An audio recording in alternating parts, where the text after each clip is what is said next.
अस्सलाम वालेकुम students. English में कुछ अल्फाज ऐसे होते हैं जो एक वर्ड होता है लेकिन वो फंक्शन उसका वेरी कर रहा होता है। किसी जगह कुछ और सेंस में इस्तेमाल होता है, किसी जगह कुछ और सेंस में। इसी को तो हम फंक्शनल इंग्लिश कहते हैं, जो वेरी करता है फंक्शन इंग्लिश की ग्रामर की पोजीशन के हिसाब से।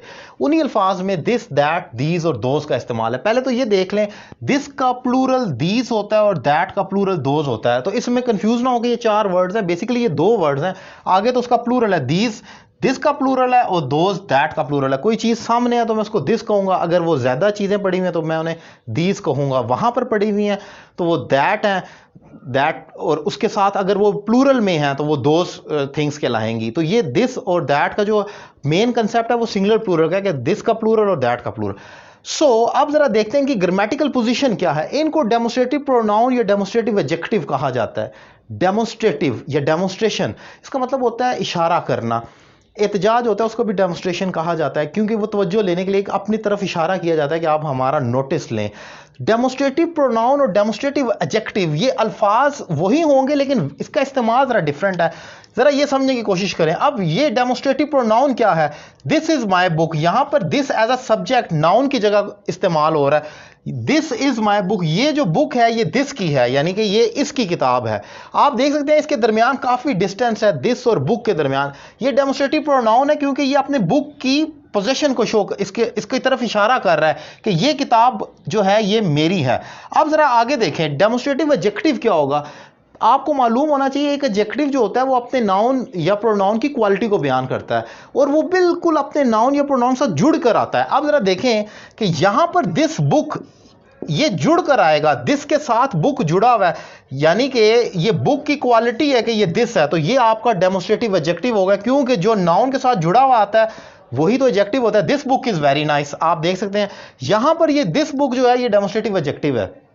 मैं ज्यादा आसान करने के लिए एक देसी ट्रिक बताते हुए ये भी कह सकता हूं जरा, अब इसको इजी सेंस में, कि जब ये डेमोस्ट्रेटिव प्रोनाउन होगा तो इसके साथ कोई भी नाउन जुड़ा हुआ नहीं आएगा। आप देख सकते हैं दिस ये और ये नाउन हमारा इधर पड़ा हुआ है, कितना डिफरेंस है।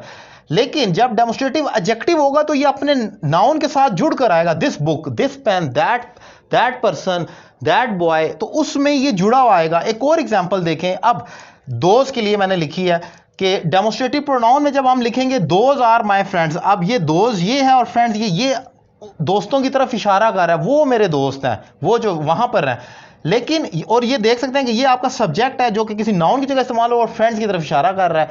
डेमोस्ट्रेटिव प्रोनाउन, क्योंकि नाउन जो होता है उसी की जगह हम प्रोनाउन इस्तेमाल कर रहे होते हैं, ये देख सकते हैं। लेकिन डेमोस्ट्रेटिव एडजेक्टिव क्या होगा?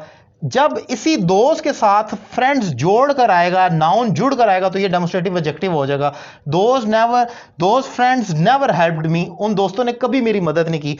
लेकिन आप अब जरा फिर उसी ट्रिक को देखें कि जब डेमोस्ट्रेटिव प्रोनाउन है तो इसके साथ कोई भी नाउन जुड़ा हुआ नहीं आया, दोज अकेला है।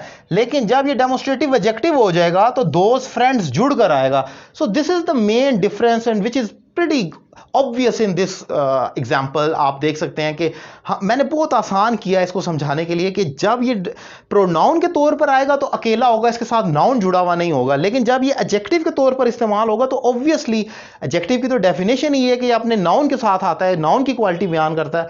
तो आपको हमेशा इसके साथ नाउन जुड़ा हुआ आएगा, दिस बुक, दैट फ्रेंड्स, उसके साथ जुड़ा हुआ मिलेगा। So this was our topic जो मैंने डिफाइन किया। उम्मीद करता हूं ये लेक्चर आपको अच्छा लगा होगा, और ये बहुत इंपॉर्टेंट टॉपिक है। हमें अक्सर ग्रामर में ये कंफ्यूज करता है सीएसएस लेवल पर, और आगे पीछे भी जब कॉम्पिटिटिव एग्जाम में यही क्वेश्चन पूछे जाते हैं एमसीक्यूज में, कि एग्जाम्पल लिखी हुई होती है और उसमें पूछा जाता है कि इसमें डेमोस्ट्रेटिव प्रोनाउन कौन सा है, और आपको लग रहा होता है कि ये भी वही एग्जाम्पल ठीक है और ये भी ठीक है।